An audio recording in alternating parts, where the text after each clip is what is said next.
Everyone, welcome to the Bridge the Gap DFS YouTube channel. Wanted to walk you through another way to help you improve with NBA.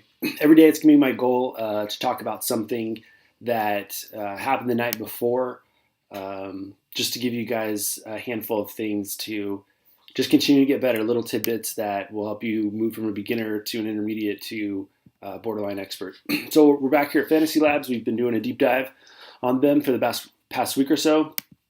I forgot about a tab that I actually use quite a bit. So we'll go ahead and cover that. And it's their on-off tool. And basically what this allows you to take a look at is if a guy is going to be out and he's going to miss time, how does that affect everybody else on his team? So last night we had a prime example of this in play on the opening night of the NBA. We had two injury scenarios to monitor last night. One was Russell Westbrook and the other was Steven Adams. So we'll go ahead and just take a look at what this looks like and see how it played out. I'm also going to open up last night's contest so that we can take a look at the points that these guys scored. One of the things in NBA that's a little bit different from the other sports is the immense amount of value that you can get from a backup player when a stud is out. It's similar to in the NFL when a running back is out. Obviously, a plug-and-play running back you can throw in there on the cheap and be able to fit in more studs. So we'll just go ahead and take a look at this tool. So we scroll down to the Thunder, and this can be found in the on-off tool tab right here. Then you click off court, and we'll start with Russell Westbrook. So this is going to show us what happens in terms of production for everybody else when Russell Westbrook is off the court.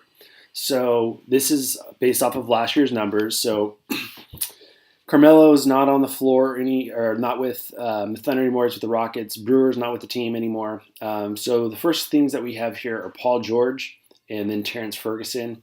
And then differential looks like Raymond Felton. So when I look at this, the first thing that I want to look at is, okay, so it looks like a Paul George night.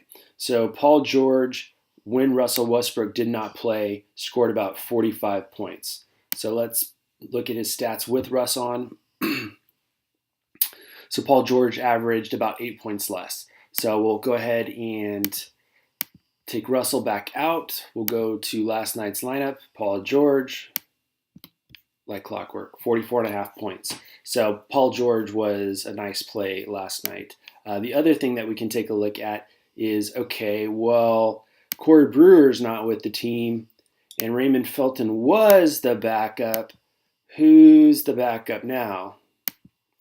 None other than Dennis Schroeder, who almost got to 50 last night. So that's two easy ways to be able to just get some value on, hey, if a guy is out, what does it look like with him off of the court? And you can toggle back and forth to the on and the off by Xing the guy out. See what the stats were before. I'd also heard that Steven Adams' rebounding goes up when Russell Westbrook is off the court.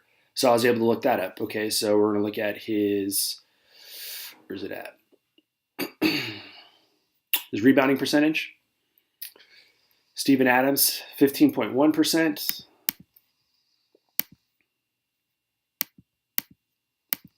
With Russ off the court,